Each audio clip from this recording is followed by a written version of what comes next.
Scorerunning is one of my favorite ways of playing games, and it is playing games while looking out for ways of maximizing your score.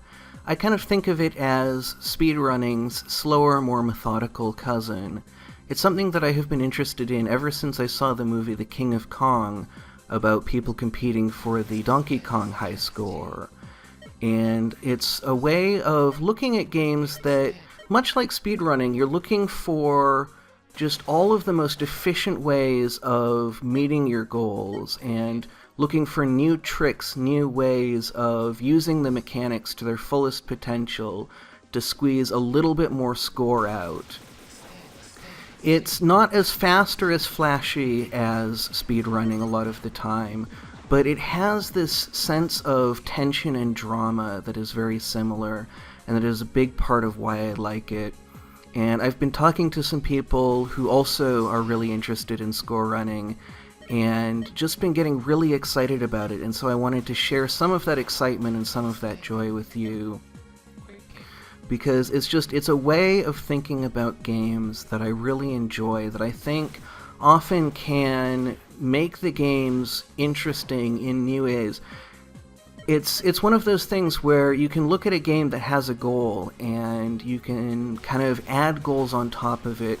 Much like speedrunning, you can, for a score run, you can add extra constraints on top of what you're doing. For instance, this one that we're watching right now, this is a game, Every Extend, that I've been playing. It was one of the very first games that I tried to score run.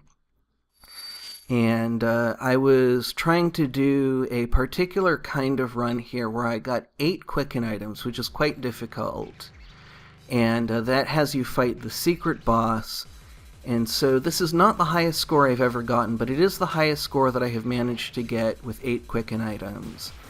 And so, much like speedrunning, you have these categories that can add even more replayability to a game, even beyond what just the basic idea of trying to get the highest score possible does. Some games, you have to come up with categories to make them interesting. Some games, if you just tried to maximize your score without any restrictions, they would end up very boring.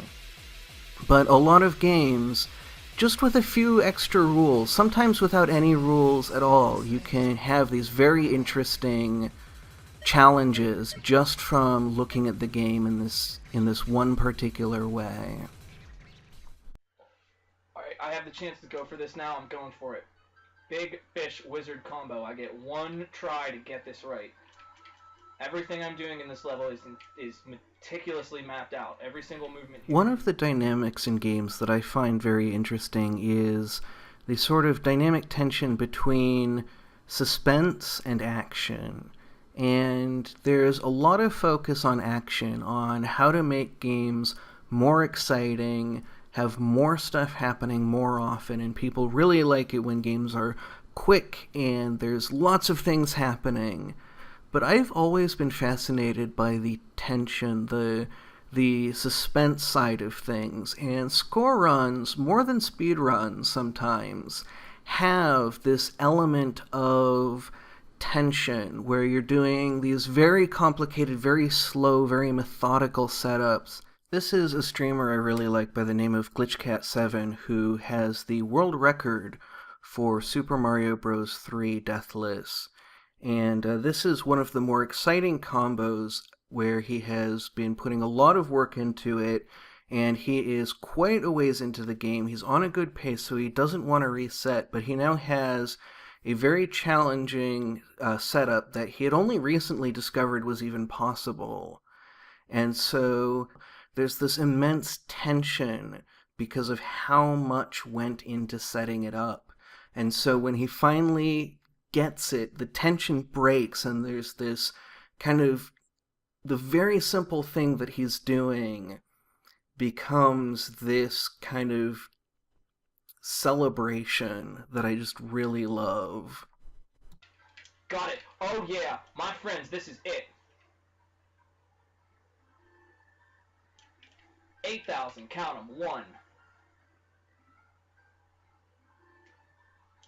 2,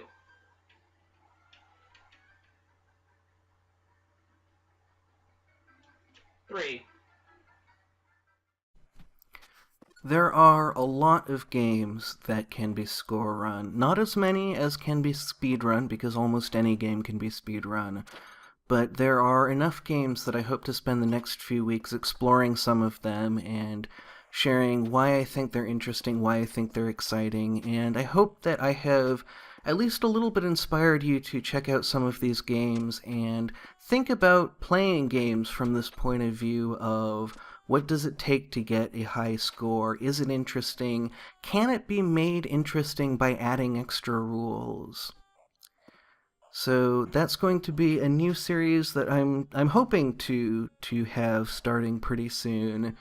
But until then, thank you very much for watching and have a great rest of your day.